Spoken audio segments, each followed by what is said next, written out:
ఈరోజు మనం తెలుసుకోబోతున్న స్టోరీ సవతి తల్లి స్వార్థం 6వ భాగం.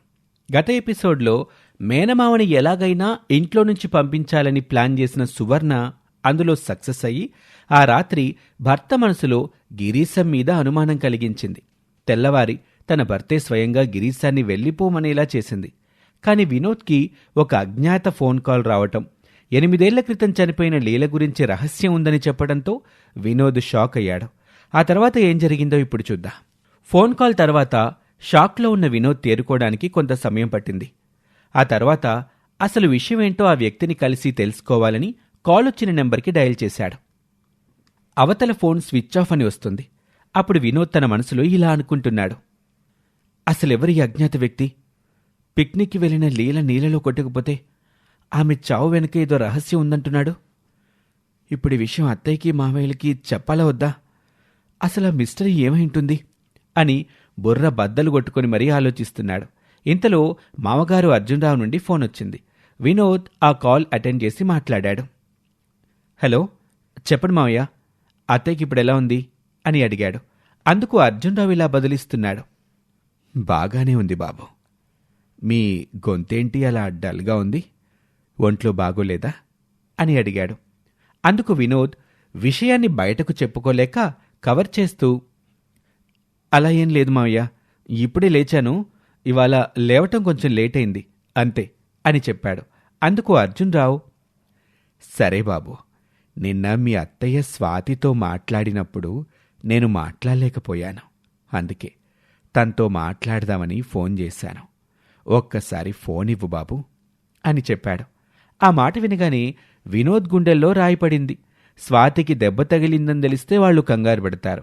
ఈ విషయాన్ని ఎలాగైనా స్కిప్ చెయ్యాలని వినోద్ ఇలా అంటున్నాడు. అది తను కూడా ఇంకా లేవలేదు మావయ్య. నిన్న పిల్లలు గొడవ పెడితే బయటికెళ్ళేసి వచ్చాం. వచ్చేసరికి బాగా ఆలస్యమైంది. అందుకే ఇవాళ అందరం లేట్గా లేచాం.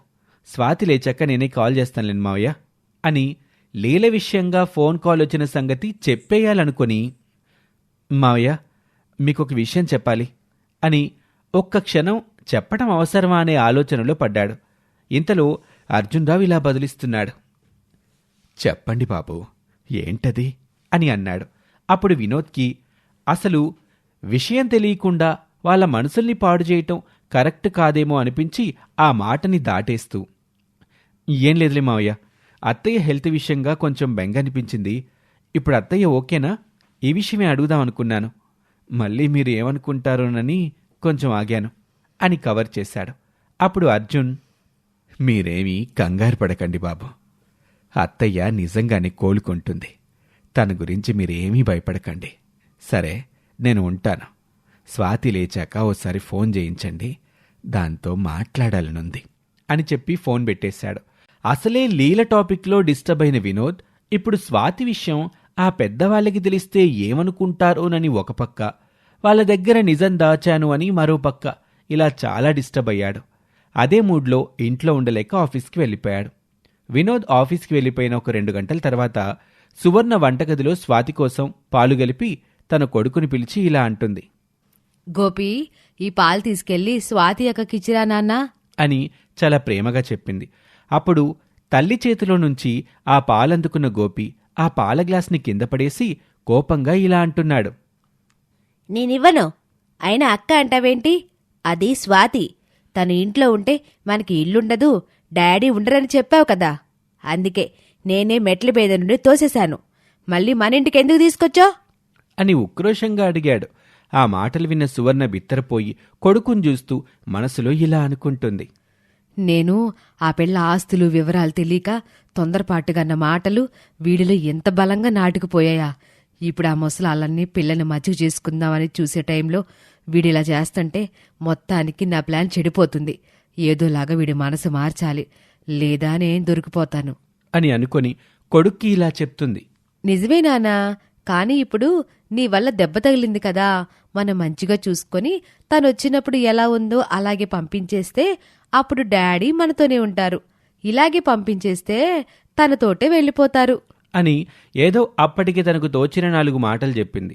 ఆ మాటలు విన్న గోపి తల్లికిలా బదిలిచ్చాడు, మరి నేను స్వాతిని తోసేశానని గిరీశం తాతయ్యకి చెప్పినప్పుడు నాకిలా చెప్పలేదెందుకు? నిజంగానే దెబ్బ తగ్గిపోతే డాడీ ఇక్కడే ఉంటారా అని అమాయకంగా అడిగాడు. ఆ జవాబు వినగానే సువర్ణ గుండెల్లో రాయిపడింది. వెంటనే కంగారుగా కొడుకునిలా అడుగుతుంది. ఏంటన్నా ఈ విషయం తాతయ్యకి చెప్పావా? ఎప్పుడు అని అడిగింది. అప్పుడు గోపి, నిన్న నువ్వు స్వాతిని హాస్పిటల్కి తీసుకెళ్ళావు కదా, అప్పుడు తాతయ్య ఎలా పడింది అని అడిగితే నేనే తోసేశానని చెప్పాను. అప్పుడు డాడీకి తాతయ్య ఫోన్ చేసి చెప్పాడు అని ఉన్న విషయం చెప్పేశాడు. ఆ మాటలు విన్నాక సువర్ణలో కొత్త భయం మొదలైంది. మనసులో ఇలా అనుకుంటుంది. అంటే మావయ్యకి ఈ విషయం తెలిసాకే కావాలని నన్ను ఇరికించడానికి ఆయనకి ఫోన్ చేసి చెప్పాడన్నమాట. ఇప్పుడు తనని ఇంట్లో నుండి పంపడానికి నేనే గోపి కిడ్నాప్ నాటకం ఆడానని పొరపాటున తెలిసినా అంత శ్రమపడి మావయ్యని బయటికి పంపడానికి నేను చేసిన ప్లాన్ వేస్ట్ అయిపోతుంది. అంటే ఏదొక రోజు మావయ్య మళ్ళీ ఏదొక దారి చూసుకొని ఇంట్లోకి దూరతాడు. అప్పటికి ప్రిపేర్డ్గా ఉండాలి అని అనుకుంది. మళ్ళీ తేరుకొని కొడుకుతో ఇలా అంటుంది. చూడు నాన్నా, ఇంకెప్పుడు స్వాతిని నువ్వే తోసేశావని ఎవ్వరికీ చెప్పొద్దు. ఏది ప్రామిస్ చేయి అని కొడుకు చేత ఒట్టేయించుకుని కింద కొడుకు పడేసిన పాల గ్లాస్ తీసి అక్కడ శుభ్రం చేసి మళ్లీ పాలు గలుపుకొని స్వాతి దగ్గరకు వెళ్ళింది. తలకి కట్టుతో పడుకున్న స్వాతిని లేపి సువర్ణ ఇలా అంటుంది. స్వాతి, లేమ్మా, ఇదిగో ఈ పాలు తాగు అంటూ చాలా ప్రేమ ఒలకబోస్తూ సవతి కూతుర్ని లేపి పాలు తాగిస్తూ ఉండగా సువర్ణ ఉండబట్టలేక కొడుకు చేసిన పనిని కవర్ చేయటం కోసం ఇలా అంటుంది. చూడమ్మా స్వాతి, పాపం తమ్ముడికి ఏమీ తెలియదు కదా, ఏదో కోపంలో నిన్ను తోసేస్తుంటాడు. అదేమీ పట్టించుకోకమ్మా, వాడు చిన్నవాడు కదా, తెలియక చేశాడు. ఈ విషయం మీ నాన్నకి తెలిసినా మీ అమ్మమ్మ వాళ్ళకి తెలిసినా నేనే కావాలని చేశానని నన్ను అపార్థం చేసుకుంటారు. అందుకే తమ్ముడు నిన్ను మెట్ల మీద నుండి తోసేశాడని ఎవరితో చెప్పకమ్మా. తమ్ముడికి నేను చెప్తాను, ఇంకోసారి అలా చేయడు అని చిన్నదైన సవతి కూతుర్ని తప్పనిసరి పరిస్థితుల్లో మనసు చంపుకొని మరీ బ్రతిమిలాడుతుంది సువర్ణ. ఇక తన మాటలు విన్న స్వాతి ఇలా బదులిస్తుంది. పర్వాలేదులే పిన్ని, పాపం తమ్ముడు తెలియక చేశాడని నాకు తెలుసు. నేను ఈ విషయం ఎవ్వరికీ చెప్పను. ఎవరైనా అడిగితే నేనే కాలు జారి పడిపోయానని చెబుతాను. నువ్వు మంచిదానివి పిన్ని, నిన్ను ఎవరూ ఏమీ అనకూడదు అని చెప్పటంతో సువర్ణ తన మనసులో పట్టరాని సంతోషం వచ్చి ఇలా అనుకుంటుంది. పోనీలే, ఈ పిచ్చి పిల్ల నన్నంత గుడ్డిగా నమ్ముతుంది కనుక నేను భయపడేంత ప్రమాదం రాదనిపిస్తుంది. దీన్ని అడ్డు పెట్టుకుని ముసలాళ్ళకి దగ్గరైపోతే నా పని తేలికైపోతుంది. దీన్ని మాత్రం పూర్తిగా నా వలలో వేసుకోవాలి. ఇక ఇంతలోనే స్వాతి సువర్ణతో ఇలా అంటుంది. పిన్ని, ఒకసారి అమ్మమ్మ తాతయ్య వాళ్లతో మాట్లాడాలనిపిస్తుంది. ఒకసారి నీ ఫోన్ ఇస్తావా పిన్ని అని చాలా రిక్వెస్టింగ్గా అడగటంతో తేరుకున్న సువర్ణ తన ఫోన్ తీసుకొచ్చి స్వాతికిచ్చింది. స్వాతి తాతయ్య నెంబర్కి ఫోన్ చేసి మాట్లాడుతుంది. మరోవైపు ఆఫీస్లో ఉన్న వినోద్కి ఆ అజ్ఞాత వ్యక్తి నుంచి మళ్లీ ఫోన్ కాల్ వచ్చింది. వినోద్ చాలా ఆత్రంగా రెస్పాండ్ అవుతున్నాడు. సారీ అండి, మీరెవరో నాకు తెలీదు. నిన్న మీరు ఫోన్ చేసినప్పుడు నేను చాలా టెన్షన్లో ఉన్నాను. అందుకే మీరు చెప్పేది పూర్తిగా వినకుండా ఫోన్ కట్ చేశాను. I'm very sorry. చెప్పండి, నన్ను ఎక్కడికొచ్చి కలవమంటారు? అక్కడికొచ్చి కలుస్తాను అని చాలా రిక్వెస్టింగ్గా అడిగాడు. అందుకు అవతల ఫోన్ చేసిన వ్యక్తి ఒక ప్లేస్ చెప్పాడు. వినోద్ వెంటనే బయలుదేరి ఆ పర్సన్ చెప్పిన ప్లేస్కి వెళ్ళాడు. కాసేపు వినోద్ అక్కడ వెయిట్ చేసిన తర్వాత అక్కడికి ఒక వ్యక్తి వచ్చాడు. వినోద్ని చూసి, వినోద్ అంటే మీరేనా అని అడిగాడు.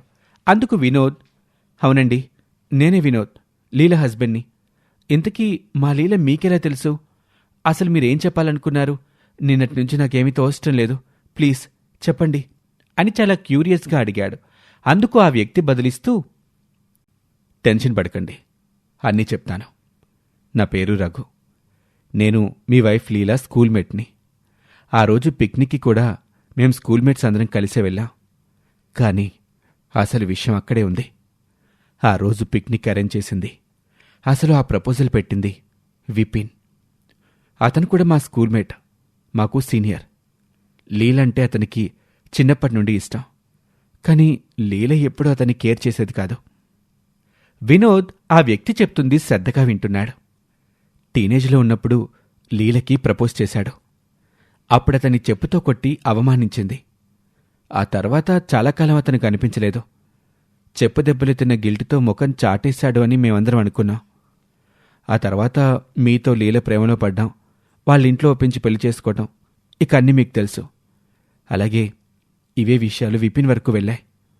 మీ పెళ్లి తర్వాత కూడా విపిన్ లీలని మీకు విడాకులిచ్చేయమని ఫోర్స్ చేసేవాడు. తనని పెళ్లి చేసుకోమని ఇబ్బంది పెట్టేవాడు. లీల వాళ్ళ ఫాదర్కున్న ప్రాపర్టీస్ అన్నీ తన పేర పెట్టించి తనని పెళ్లి చేసుకోమని వేధించేవాడు. కానీ లీల తన్ని లైట్ తీసుకుంది. చివరికి ఏం చేసినా లీల మాట వింటలేదని మా అందర్నీ బెదిరించి బ్లాక్మెయిల్ చేసి పిక్నిక్ అరేంజ్ చేశాడు. అక్కడ లీల వెంటపడి అదే విషయంగా వేధించాడు. లీల ఒప్పుకోకపోవడంతో ఆమెను వాటర్ ఫాల్స్లోకి తోసేశాడు. ఈ విషయం బయటికి చెప్తే మమ్మల్ని చంపేస్తామని మా అందరినీ బెదిరించాడు. అందుకే ఎన్నేళ్ళు ఈ విషయాన్ని బయటికి రానివ్వలేదు. కానీ ఇప్పుడు విపిన్ మళ్ళీ మీ లైఫ్లోకి వచ్చాడు అని చెప్పాడు. ఈ మాట విన్న వినోద్కి కోపంతో పాటు ఆశ్చర్యం వేసింది. అందుకే ఇలా అడుగుతున్నాడు, మళ్ళీ మా లైఫ్లోకి వచ్చాడా? ఎలా అని అడిగాడు. అందుకు రఘు, అవును, నిన్న మీ అబ్బాయి కిడ్నాప్ అయి సాయంత్రానికి దొరికాడు కదా. అవును, మీకెలా తెలుసు? నిన్న మిమ్మల్ని మీరు కిడ్నాపర్ అని అడిగితే కాదన్నారు. మరి ఈ విషయం మీకెలా తెలుసు? నిన్న మీరు అడిగినప్పుడు నేను ఆ పర్సన్ని కాదు అంటానికి కారణం ఉంది. మీకు అసలు విషయం జరుగుతుందేంటో నేను చెప్పలేనప్పుడు సగం ఇన్ఫర్మేషన్ ఇవ్వకూడదని అలా చేశాను. నిజానికి మీ ఇంట్లో మీకు తెలియకుండా కొన్ని విషయాలు జరుగుతున్నాయి అని రఘు చెప్పాడు. ఆ మాటలు వినోద్ శ్రద్ధగా వింటున్నాడు. మీ వైఫ్ మేనమామ గిరీశం చాలా డేంజర్ పర్సన్. ఆ విషయం మీ వైఫ్ కూడా తెలుసు. అందుకే అతన్ని ఇంట్లో నుంచి పంపించడానికి మీ బాబుని కిడ్నాప్ చేసింది మీ వైఫ్ అరేంజ్ చేసిన మనుషులే. ఇది ఆవిడనుకుంటున్న మాట.